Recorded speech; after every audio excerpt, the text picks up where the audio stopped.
Despite the fact that the veterans knew the day's itinerary, like which memorials they would be visiting and what events were planned, there were surprises throughout, but none bigger than when the men and women returned home. It was a marathon day, from the send-off at Fort Wayne to the welcome in D.C. Veterans from northern Indiana were overwhelmed as they were taken to the Korean War Memorial, the World War II Memorial, and the changing of the guard at the Tomb of the Unknown Soldier,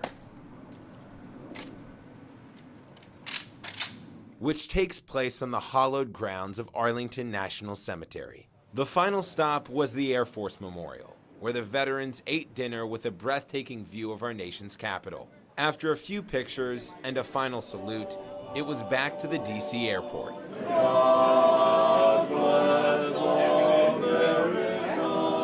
After the musical send-off, it was back to the plane. As flight volunteers shouted names, many veterans weren't sure what was happening.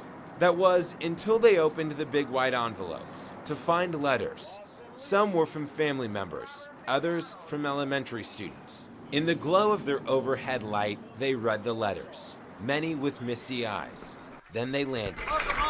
As they exited the small Fort Wayne terminal, many expected to see a spouse and grandchild or two waiting. That wasn't the case. I thought maybe a few hundred people, but nothing like this. It was a hero's welcome for the men and women that embody the word. More hands than they could shake, more salutes than they could return, and more thank yous than they could process.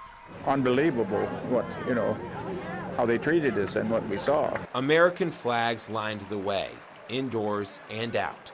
For the veterans, it was hard to put into words. I can't describe it. Hard to say. Very difficult to say.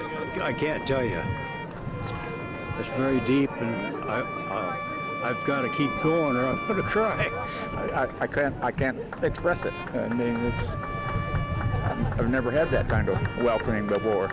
As they thought back on their day, the sights they saw, the people they met, and the memories they'll forever cherish, one theme came to mind. What we got in America just can't be matched. I'll tell you what was going through my mind all day. What a great country we have. And on this day, the country was able to say thank you to the men and women that helped make it so great. You can't believe what it means to me. It's so good to be an American.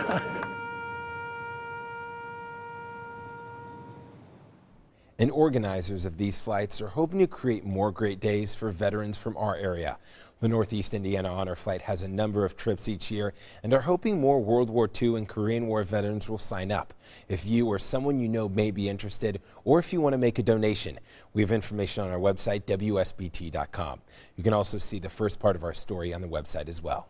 Reporting in the studio, Zach Crenshaw, WSBT 22 News.